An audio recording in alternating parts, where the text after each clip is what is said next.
Stand up comedian Kamra, इन्होंने एक गीत के माध्यम से महाराष्ट्र के पूर्व मुख्यमंत्री और विद्यमान उप मुख्यमंत्री श्री एकनाथ शिंदे जी को अपमानित करने का प्रयास किया है। ये गलत है, हम इसकी निंदा करते हैं। ऐसी चीजों को सहन नहीं किया जा सकता।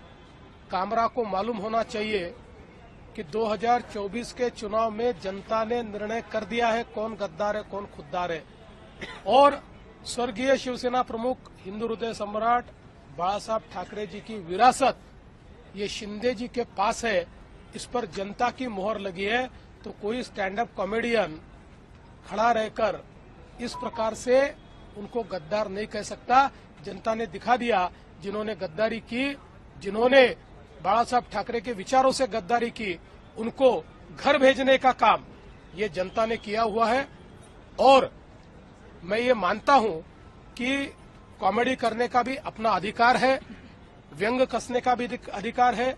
हमारे ऊपर भी चाहे जितना व्यंग कसिए, इसमें कोई किसी को दर्द नहीं है, लेकिन अगर जानबूझकर अपमानित करने का और इस प्रकार से इतने बड़े नेताओं को बदनाम करने का काम अगर कोई करेगा तो मुझे ऐसा लगता है कि उसको सहन नहीं किया जाएगा। उस पर जो भी कानूनन कार्रवाई है वो कार्रवाई की जाएगी। बिल्कुल कुणाल कामरा, इन्होंने माफी मांगनी चाहिए। वो जिस प्रकार से संविधान का फोटो दिखाकर ट्वीट कर रहे हैं, ये वही लाल संविधान है जो राहुल गांधी दिखाते हैं। ये राहुल गांधी का संविधान जो न राहुल गांधी ने पढ़ा है न कामरा ने पढ़ा है।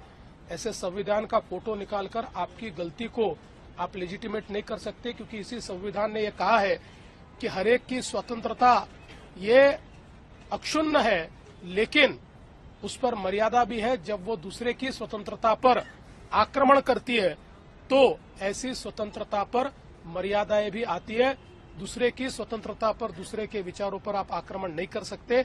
इसलिए राहुल गांधी का संविधान दिखाकर आप अपने कुकर्मों से नहीं बच सकते।